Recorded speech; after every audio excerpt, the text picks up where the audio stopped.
दोस्तों Denmark Europe की एक शाही रियासत है जो स्कैंडिनेवियन ममालिक में आती है। लाखों सालों तक डेनमार्क एक बर्फानी खित्ता रहा जहां सिर्फ बर्फानी जानवर जैसे बर्फानी रीछ, बर्फानी कुत्ते और तेंदुए रहते थे। डेनमार्क को खुशियां बखेरने वाला मुल्क कहा जाता है, यानी यहाँ के लोग दुनिया के सबसे ज्यादा खुश रहने वाले लोग हैं। यहाँ कोई भी पहाड़ नहीं है, सारा खित्ता मैदानी है। शुक्रिया कहने का रवाज नहीं। यहाँ की अंग्रेजी जुबान में 3 अल्फाज जायद हैं। डेनमार्क का कौमी परचम हजारों सालों से एक ही लहरा रहा है। आज की इस वीडियो में हम आपको डेनमार्क की मुकम्मल तारीख का मुख्तसर अहवाल सुनाएंगे और बताएंगे कि कैसे डेनमार्क के शहरियों का शुमार खुश तरीन लोगों में होता है। अस्सलाम वालेकुम दोस्तों, आप देख रहे हैं हमारा चैनल डॉक्यूमेंट्री देखो। मैं हूँ मोहम्मद अली आवान। वीडियो शुरू करने से पहले हमारे चैनल को जरूर सब्सक्राइब कर लीजिए। व्यूअर्स, डेनमार्क नॉर्दर्न यूरोप में वाक़ है। ये एक मेनलैंड और 443 छोटे जजीरों और 2 नीम खुद मुख्तार ग्रीनलैंड और फारवी आइलैंड पर मुश्तमिल है। डेनमार्क के पड़ोस में नॉर्वे, स्वीडन और जर्मनी आते हैं, जबकि डेनमार्क के शुमाल में अटलांटिक ओशियन भी वाक़े है। डेनमार्क का टोटल रकबा 42,943 स्क्वायर किलोमीटर पर वाक़े है, जबकि इसकी आबादी 58 लाख शहरियों पर मुश्तमिल है। नाजरीन, तारीख दानों के मुताबिक डेनमार्क में 12,000 साल पहले होमो सेपियन इंसान उस वक्त आबाद होना शुरू हुए थे जब यहाँ बर्फ के बड़े बड़े ग्लेशियर पिघलना शुरू हो गए। 6,000 कबल मसीह यहाँ मेगलमूसियन लोग आबाद हुए थे। बर्फबारी खत्म होने के बाद यहाँ जंगलात उगाए। 3,000 कबल मसीह में मेगलमूसियन लोगों ने यहाँ पहली बार खेती बाड़ी का आगाज किया था। पहली सदी ईस्वी से लेकर 5वीं सदी ईस्वी तक डेनमार्क पर रोमन एम्पायर ने भी कब्जा कर लिया था। पहली सदी कबल मसीह तक डेनमार्क के लोग इंसानी कुर्बानी भी करते थे, जिस बात का सबूत टूलैंड और ग्रायोबिली 2 इंसानी ढांचे हैं। पहली से 5वीं सदी ईस्वी तक डेनमार्क रोमन सूबा था।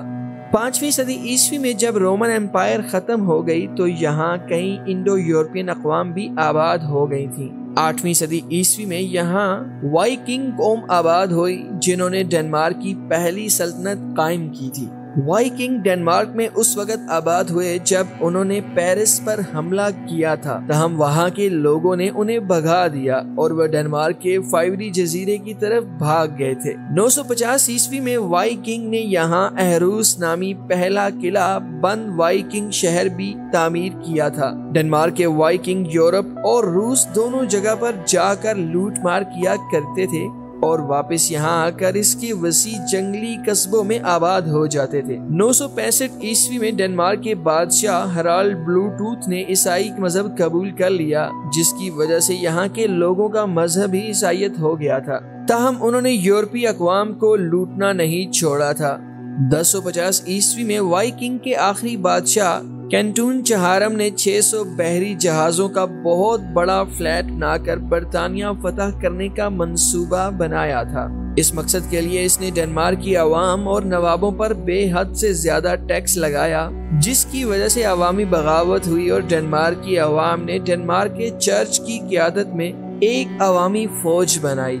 कैंटून चहारम ने खुद को एक किले में बंद कर लिया जहां एक खूनख्वार लड़ाई हुई, जिसके बाद कैंटून चहारम का सर कलम करके 400 साला वाइकिंग बादशाहत का खात्मा कर दिया गया था। ख़वातीन व हज़रात, 11वीं सदी ईस्वी से 12वीं सदी ईस्वी तक डेनमार्क चर्च के आर्च बिशप के कब्जे में रहा था और 12वीं सदी ईस्वी में डेनिश सिविल वार के बाद व्लादिमीर अजीम नामी शख्स ने डेनमार्क पर अपनी सल्तनत कायम की थी। व्लादिमीर अजीम ने डेनमार्क के एक छोटे से गांव में अपना पहला किला तामीर किया, जहां वक्त के साथ साथ ये किला और शहर बड़ा होता गया और आज इस शहर को डेनमार्क का दारुल हुकूमत कोपेनहेगन कहते हैं, जहां आज कई बैनुल अक़वामी दफातर मौजूद हैं। 1202 में व्लादिमीर दोम ने जर्मनी के इलाके एस्टोनिया तक कब्जा कर लिया था, लेकिन 1227 में एस्टोनिया की लड़ाई में डेनमार्क को जब शिकस्त हुई तो इसकी फौजी कुव्वत खत्म होने के करीब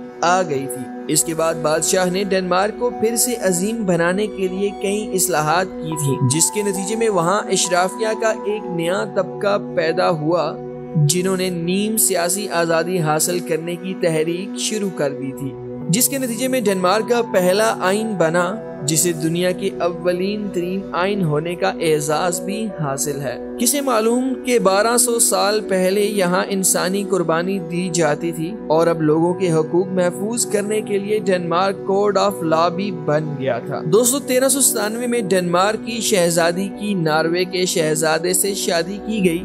یہ شہزادی اپنے شوہر اور بیٹے کے مرنے کے بعد ڈنمارک، ناروے اور سویڈن کی مشترکہ حکمران بن گئی تھی۔ 1391 سے ڈنمارک اور ناروے پر پھر ایک ہی ڈنمارک کے شاہی خاندان کا راج رہا ہے، جو 19ویں صدی میں ختم ہوا تھا۔ اس نظام حکومت کو کالمار یونین کہتے تھے۔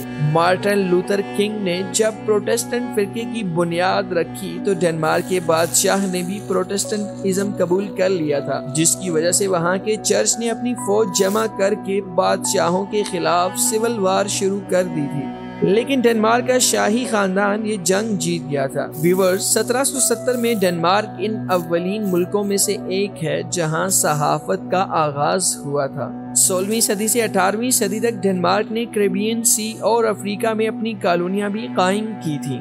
1801 میں برطانیہ نے ڈنمارک پر نیپولین کا ساتھ دینے پر حملہ کر دیا اور انگریزی بحری فوج نے کوپن ہیگن پر حملہ کر کے ڈنمارک کے بحری جہازوں کو مکمل تباہ و برباد کر دیا تھا۔ ناظرین، 1813 میں ڈنمارک نیپولین کے ساتھ اتحاد میں مل کر لڑتا رہا، اور 1815 میں جب نیپولین کو قید کر لیا گیا تو کانگریس آف ویانا میں نیپولین کا ساتھ دینے پر ڈنمارک سے ناروے اور سویڈن کو الگ کر دیا گیا تھا، جس کے بعد اس کی تمام کالونیوں پر بھی قبضہ کر لیا گیا تھا۔ 1849 میں ڈنمارک نے دوسرا آئین بنا کر وہاں آئینی بادشاہت قائم کر دی تھی۔ 1850 کی دہائی کے بعد ڈنمارک میں صنعتی انقلاب آیا، جس کی وجہ سے یہاں جلد ہی بڑی بڑی فیکٹریاں قائم ہو گئی تھی، جس کے بعد ڈنمارک میں ترقی اور خوشحالی کی نئی راہیں قائم ہوئیں۔ 1940 میں دوسری جنگ عظیم کے دوران ڈنمارک پر ہٹلر کی جرمن فوج کا قبضہ تھا، تاہم دوسری جنگ عظیم کے بعد اتحادی افواج نے ڈنمارک کو آزاد کروایا اور پھر سے وہاں نظام حکومت قائم کیا تھا۔ دوستو، ڈنمارک کے لوگوں کی خوشی کی وجہ دو ہیں۔ اول یہ کہ یہاں لوگ معاشی لحاظ سے بے حد خوشحال ہیں، دوم یہاں ذہنی صحت بہت زیادہ مستحکم ہے۔ ناظرین، امید کرتے ہیں کہ آپ کو آج کی یہ ویڈیو ضرور پسند آئی ہوگی۔ ہمارے ساتھ جڑے رہیے، اگلی ویڈیو تک ہمیں دیجیے اجازت۔